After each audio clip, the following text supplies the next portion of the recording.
우리가 지난 시간까지 번제, 소제, 화목제에 대해서 공부를 했습니다. 속죄제와 속건제를 남겨두고 있는데요. 속건제와 속죄제를 하기 전에 조금 생각해 보아야 될 그 말씀이 있습니다. 그 말씀이 뭐냐고 하면은 바로 이 말씀입니다. 여호와께 향기로운 냄새. 이 여호와께 향기로운 냄새라는 이 말씀이 이 번제와 소제와 화목제에는 있는데요. 속죄제와 속건제에는 없습니다. 그래서 이 성경을 하나님께서 기록하실 때에 그냥 대충 기록하시는 것이 아니고 아주 치밀한 그 계획을 가지고 기록하셨기 때문에 이런 부분들이 나오면은 조금 깊이 생각해 봐야 됩니다. 아니 왜 번제와 소제와 화목제에는 여호와께 향기로운 냄새라는 이 말씀이 있는데 왜 속건제와 속죄제에는 없는가? 라는 것을 한번 생각해 봐야 됩니다. 자, 여러분, 이 5대 제사의 이 의미에 대해서 제가 보여드린 도표인데요.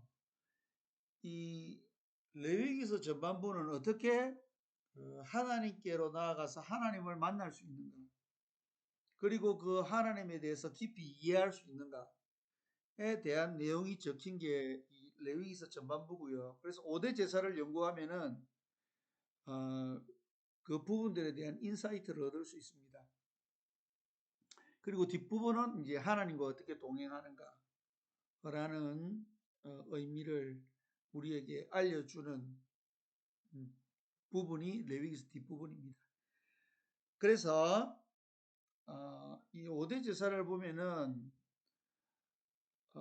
예수님께서 우리로 하여금 이 5대 제사를 하나님 앞에 드릴 수 있도록 하기 위해서 예수님께서 친히 이 5대 제사를 드림으로써 구원의 길을 열어 놓으신 것입니다. 그런데 왜 번제와 소제와 화목제에만 여호와께 향기로운 냄새라는 말씀이 있는지 로마서 1장 17절 말씀을 통해서 한번 생각해 보도록 하겠습니다. 복음에는 하나님의 의가 나타나서 믿음으로 믿음에 이르게 하나니 기록된 바 오직 의인은 믿음으로 말미암아 살리라 함과 같으니라. 기록된 바 하박국서 2장 4절 말씀을 인용한 것입니다. 오직 의인은 믿음으로 말미암아 살리라. 그래서 믿음으로 시작해서 믿음으로 끝난다는 말씀이죠. 그것을 로마서 1장 17절에서 기록해 놓은 것입니다. 그러면은 이 믿음으로 시작해서 믿음에 이르게 한다는 이 말이 믿음이 시작이고 믿음이 끝이라는 그런 의미지 않습니까? 그런데 여러분들 이 언어를 한번 생각해 보십시오. 언어라는 게 똑같은 이 말이라도 문맥에 따라서 의미가 달라질 수 있습니다. 그렇기 때문에 이 단어의 의미가 단어가 같다고 해서 항상 100% 일치하는 건 아니거든요. 근데 오늘 이 로마서 1장 17절에 나타난 이 믿음이라는 이 단어도 앞에 있는 믿음과 뒤에 있는 믿음이 의미가 조금 다릅니다. 만약에 이게 의미가 다르지 않다면 그 이 위에 부분은 기록할 필요가 없는 거죠. 로마서 1장 17절 기록된 바 오직 의인은 믿음으로 말미암아 살리라 함과 같으니라. 그냥 믿음으로 살아라 이렇게 이야기하면 되는데 지금 로마서 1장 17절은 이 주석으로서 뜻풀이를 해놨습니다. 오직 의인은 믿음으로 말미암아 살리라 라는 이 말씀의 의미가 무엇인지에 대해서 좀 더 밝히 보여주는 말씀이죠. 그래서 이 앞에 나오는 이 믿음은 어떠한 시작점을 이야기하는 것입니다. 그래서 이 에크라는 말이 영어의 from에 해당되는 말인데 어떠한 지점에서부터 시작됐다는 거죠. 그런데 이 믿음으로부터 믿음에 이르게 한다는 이 에이스라는 이 전치사는 어떤 지점에 이르거나 어떤 지점에 멈추는 것이 아니고 끊임없이 하나님을 향해서 나아간다는 그런 의미를 가지고 있습니다. 에이스 전치사가 into입니다. 여러분, 이 to라는 이 영어 전치사는 어디를 향해서 끊임없이 방향을 가지고 가는 거지 않습니까? 근데 이게 into의 의미를 가지니까 어디 안으로 끊임없이 가느냐? 하나님과의 관계 속으로 끊임없이 나아가는 그 상태를 보여주는 것이거든요. 그래서 이 앞에 나오는 믿음과 뒤에 나오는 믿음이 믿음이라는 그러한 개념에서 볼 때는 똑같지만은 의미를 분석해 보면은 약간 다릅니다. 그래서 이 앞에 나오는 이 믿음은 5대 제사 중에서 속죄제와 속건제의 와 관계가 되는 믿음입니다. 그리고 이 뒤에 나오는 이 믿음은 화목제와 소제와 번제에 해당되는 믿음인 거죠. 그러면 이게 무엇을 의미하느냐? 여러분, 우리가 예수 믿었을 때에 우리가 거듭났다라고 표현하지 않습니까? 그래서 물과 성령으로 저희들이 거듭났는데요. 다시 태어났다는 말이지 않습니까? 탄생했다는 뜻입니다. 그래서 인간의 탄생과 인간의 삶에 한번 이것을 저희들이 비유해서 한번 생각해 보도록 하겠습니다. 아기가 태어났을 때 그 아기가 태어나자마자 부모를 인식할 수 있습니까? 딱 보면서 나의 부모구나 이렇게 인식할 수가 있습니까? 없지 않습니까? 그래서 갓 태어난 아기는 누가 안아도 됩니다. 간호사가 안아도 되고 엄마가 안아도 되고 뭐 이모가 안아도 되고 아무 문제 없어요. 언제까지요? 애가 낯가림을 하기 시작할 때까지는 애가 천방지축 아무것도 모릅니다.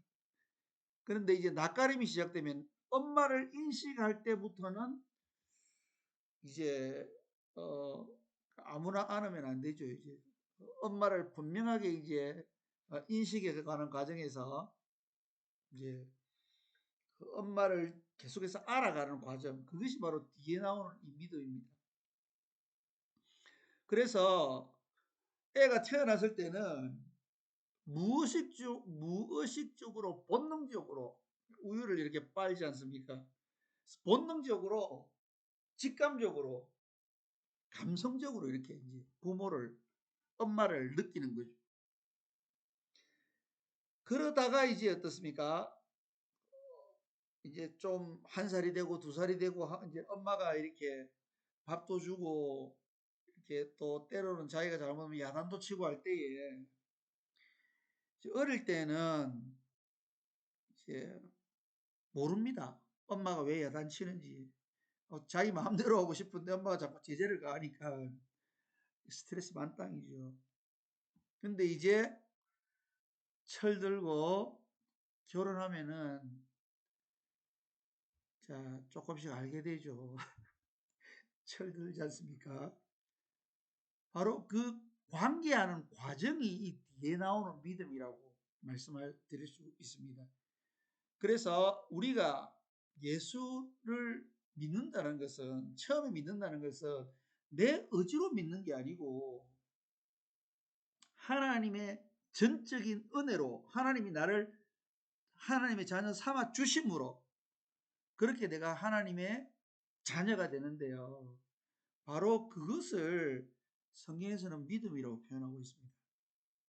그러니까 내 의지로 믿음이 생기는 것이 아니고 하나님께로부터 오는 전적인 은혜로 생겨나는 믿음을 이야기하는 거죠.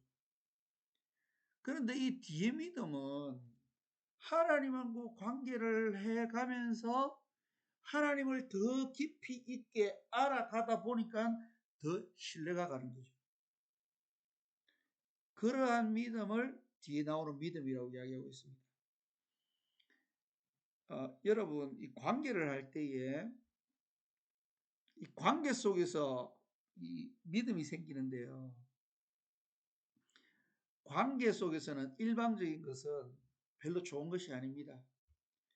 이 give and take라는 말이 있지 않습니까? 근데 그 말이 이 앞에는 해당이 안 돼요. 요 믿음, 요 앞에 믿음 요 있지 않습니까? 요 은혜로 받는 믿음은 give and take가 해당이 안 돼요. 그래서 속건제와 속죄제는 일방적으로 하나님께서 부어주시는 은혜로 말미암아 우리가 하나님의 은혜로 드려지는 예배가 속죄제와 속건제의 의미입니다. 그런데 이제 화목제부터는 달라진다는 거죠. 화목제는 관계를 맺는 겁니다. 하나님과의 관계를 맺는데 여러분 관계는 일방적이 되어서는 안 됩니다. 관계는 쌍방이 되어야 돼요. 그렇기 때문에 여기서부터는 나의 노력이 필요합니다. 여러분 이 신앙에 대해서 잘못 이해하면은 잘못된 극단적인 두 방향으로 흘러가 버립니다. 하나는 율법주의, 하나는 신비주의입니다.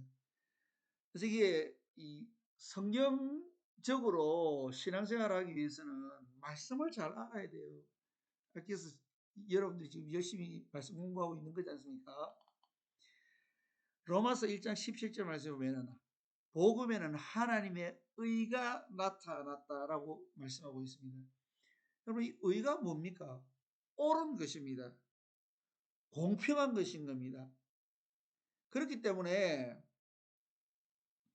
하나님은 심은 대로 거두게 하시는 하나님이시다 말씀하고 있는 것입니다. 예수님께서 속죄제와 속건제를 드림으로써 우리가 해결할 수 없는 죄의 문제를 해결하셨습니다. 그리고 하나님의 자녀가 되게 하셨죠. 그러면은 거기에 대한 보답을 해야 됩니다, 여러분. 맞잖아요. 여러분 동물을 좋아하십니까? 예, 동물을 키워보면은 이 동물들 밥도 주고 이렇게 보살펴주면은 주인을 따르지 않습니까? 그 왜 따릅니까? 돌봐주니까 따르는 거잖아요. 그 미부리인 개나 고양이나 다른 애완 동물들도 잘해주면 주인을 따르는데 하물며 우리의 죄를 사해 주시고 지옥 떨어질 우리를 하나님의 자녀 삼아가지고 천국 가게 해주셨는데 거기에 대한 보답이 없으면은 인간이 아닙니다, 여러분. 인간이. 예, 그렇지 않습니까? 그렇기 때문에 이 복음에는 하나님의 의가 있습니다. 그것은 무엇이냐? 하나님 앞에서 거듭나서 말씀으로 믿음으로 살아가는 사람들에게 하나님께서 축복을 부어주신다는 거죠. 그렇기 때문에 이 화목제와 소제와 번제를 드리는 그러한 신앙생활을 하는 그리스도인들은 하나님 앞에서 향기로운 냄새라는 거죠. 그래서 하나님께서 흠령하신다는 것입니다.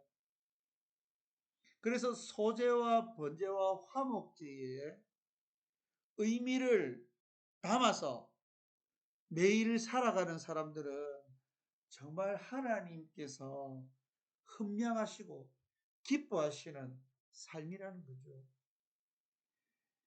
여러분 이게 그 캄보디아 성경을 보면은 이 여호와께 향기로운 냄새라는 이 히브리 말씀을 어떻게 번역해 놓았냐면요. 정말 하나님께서 너무 기뻐하시고 감동하시고 감격하시는 그러한 그러면서 받아들이는 하나님께서 이렇게 너무 좋다 이렇게 예? 받아들이는 그러한 상태를 이야기하는 겁니다. 그럼 이렇게 봄에 이렇게 꽃 냄새가 쫙 나면은 그 향기가 너무 좋지 않습니까, 여러분? 그것처럼 화목제와 소제와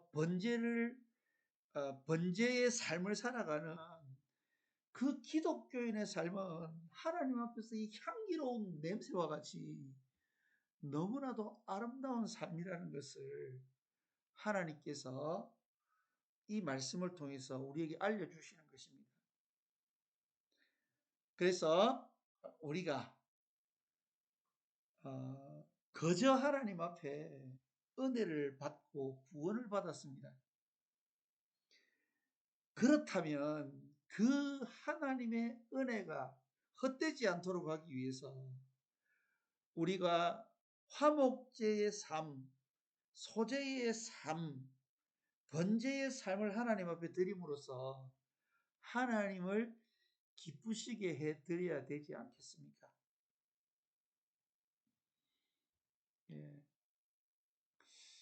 부모가 자녀를 낳으면요, 세 종류의 자녀가 있습니다. 첫 번째, 부모의 마음을 아프게 하는 자녀. 걱정, 근심을 하도록 하는 자녀. 두 번째는 평범하게 살아가는 자녀. 이 정도만 돼도 부모한테 효도하는 겁니다, 여러분.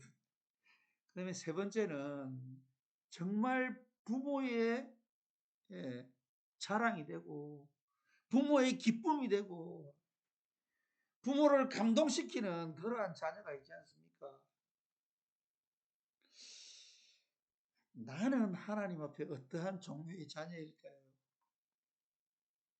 우리가 이 여호와께 향기로운 냄새라는 이 단어를 묵상하면서 나는 정말 하나님 앞에서 하나님의 마음을 시원하게 해드리는 사람인가?